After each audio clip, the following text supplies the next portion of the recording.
On November 11th, a symposium titled The World of Nam June Paik was held to celebrate the 79th anniversary of Nam June Paik's birth. At the symposium, Professor Ingo Baumgarten gave a presentation on Nam June Paik's influence in Germany. Having studied arts in Paris, England, and Tokyo, Ingo Baumgarten possesses a unique artistic perspective. As a presenter at the forum, Professor Ingo Baumgarten is making a wide range of efforts to link Nam June Paik's work with Hallyu. On today's Heart to Heart, we have invited Ingo Baumgarten, a modern artist with a special relationship with Nam June Paik.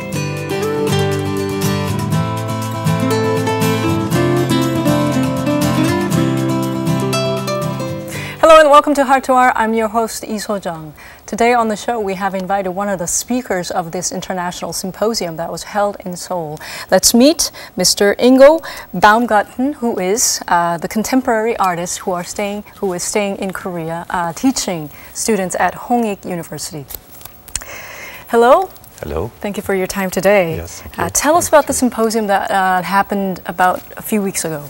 Well, it was on 11th November, the symposium. And well, it was a kind of international symposium organized by Korean Cultural Industry Association, maybe it's the other way around,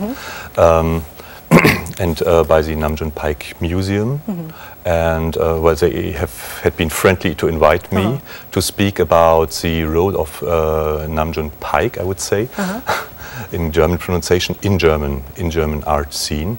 And I showed in my speech that he has a very big role in German art scene. How was it able to, how did you join the symposium in the first place? Who approached you?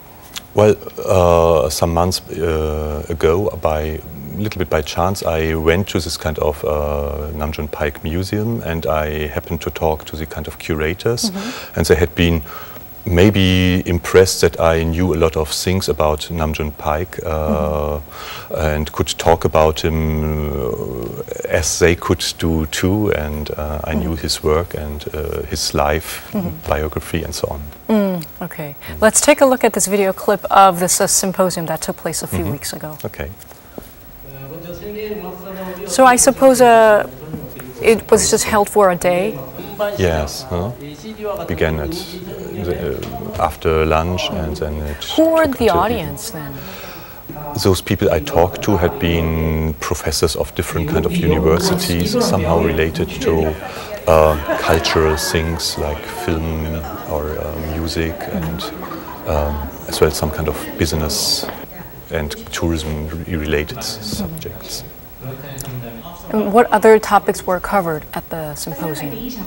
Well, there had been some kind of people from the art world who talked, and they talked about their own experiences and their own kind of work, and tried to show up somehow relationships to Nam June Paik, or Paik Nam June. And then there had been some presentations more dealing with K-pop and the kind of commerce and the kind of risks and whatever risk of the success of K-pop by well, downloading or so on, not paying. Now, I understand that you actually got to meet the great Paik Nam June in person. Well, I met him twice, I think. Once he had been when I was in France, in Paris, in a kind of postgraduate program. Well, Paik was invited to give an intervention. It was said. It has been a kind of discussion in this kind of special institute for the whole day, normally, with one invited person, and with us, the 20 young artists who were invited to this kind of institute, and the professors and staff. And once Nam June Paik was invited too, and he came there, and he was a kind of bit funny guy, and he looked like just coming out of the airplane, so with crumpled suit and with baggy pants, with suspenders, and a friend I talked about, she just remembered that he took off his shoes and put on the table. So he behaved quite unconventional. Did he make a speech? Yes, he talked to us, but he did not talk much about his art. He talked more about, well, he talked some jokes and he showed some pictures of a project which was going on for him. And then he talked about art business and some kind of bit ugly stories, funny stories of art business. And it was a little bit like the joke that with bankers you can talk just about art, and with artists you can talk just about money. So Paik talked about money. Because you said that he was anti-commercials in a way, I wonder what he had to say about it. Yes, well, in his beginnings he had been a kind of very much anti-commercial. When I met him in 1994, he was on his peak of success, and he has known as well very well this kind of commercial side of art and art business. And he spoke about one gallery which was which had been used in New York just for a kind of loophole for inheritance tax, for example, and other things like that he spoke about. Why do you think his art pieces made such an impression on the art history? What about it?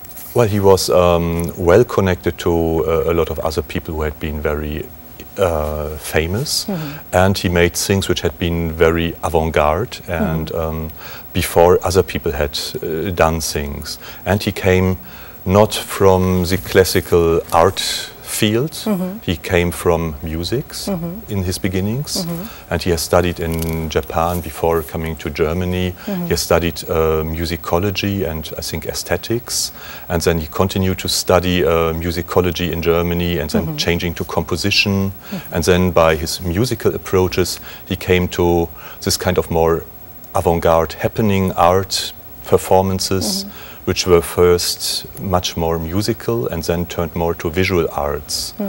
When he first entered into the world arena of art, was he first sort of discovered in Germany, or which country was he received wildly in the first place?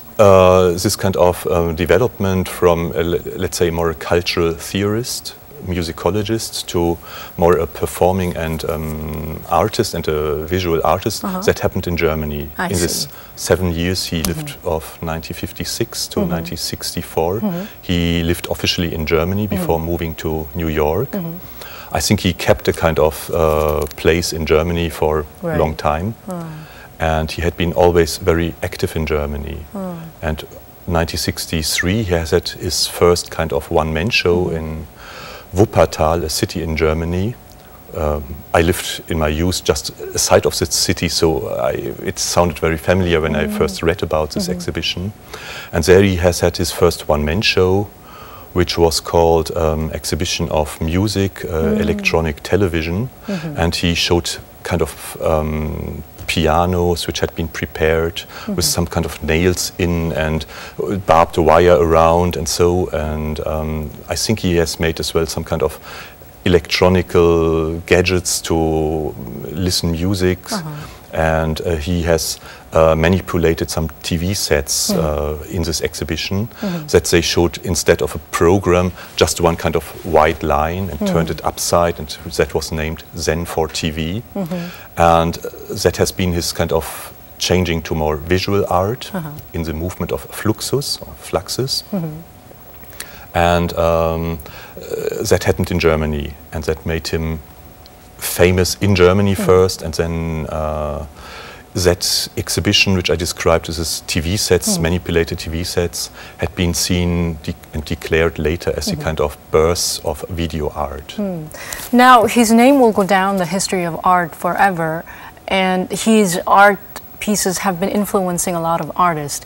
But he must have been influenced by someone else's art pieces as well. Do you know? Yes, I think he took good profit of his origins, which had been different than German artists, for example, and that he came from music.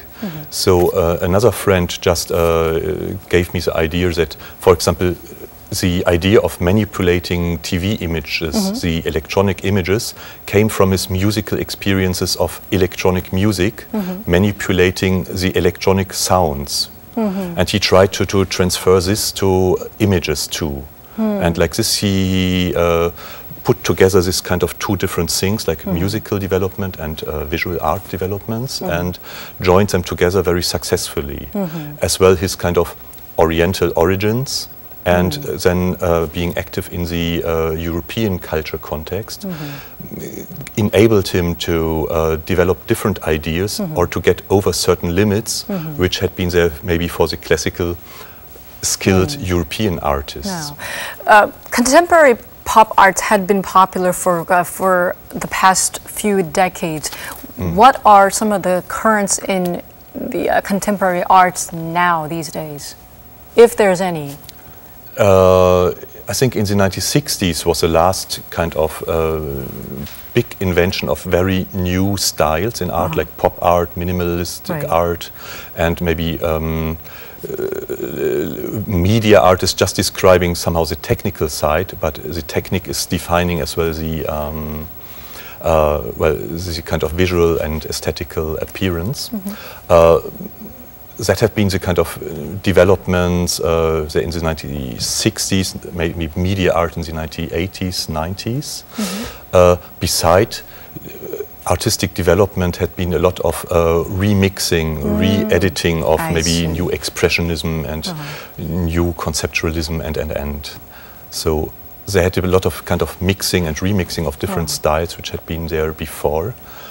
In the recent years, and the speed of new styles, declaration of new styles was much more speeding than it has been before. Okay. Let's talk about your personal stories as an artist. Before we do that, we have put together a video footage of your previous works. Okay. Okay.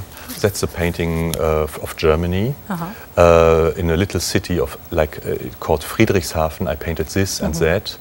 These are very ordinary houses in the suburb of German city.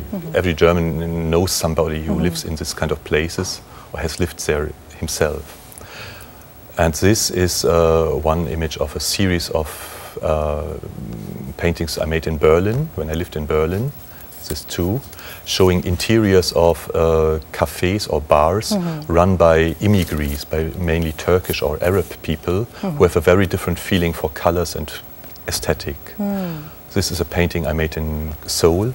It's showing the construction, the aesthetic construction of a bridge down under. I wonder which bridge that is. Well, it's close to like World Park. Looking at a ramp World from Cup Stadium. below. This is at Hangang. Yes. And here is the kind of rooftop constructions on one of the apartment buildings here in Seoul. That looks very Seoul. Yes, it's Seoul. And I'm as well quite interested in architecture, and this form of architecture, this kind of Jutek architecture of the 1970s, 80s, I find quite special and very typical for Korea.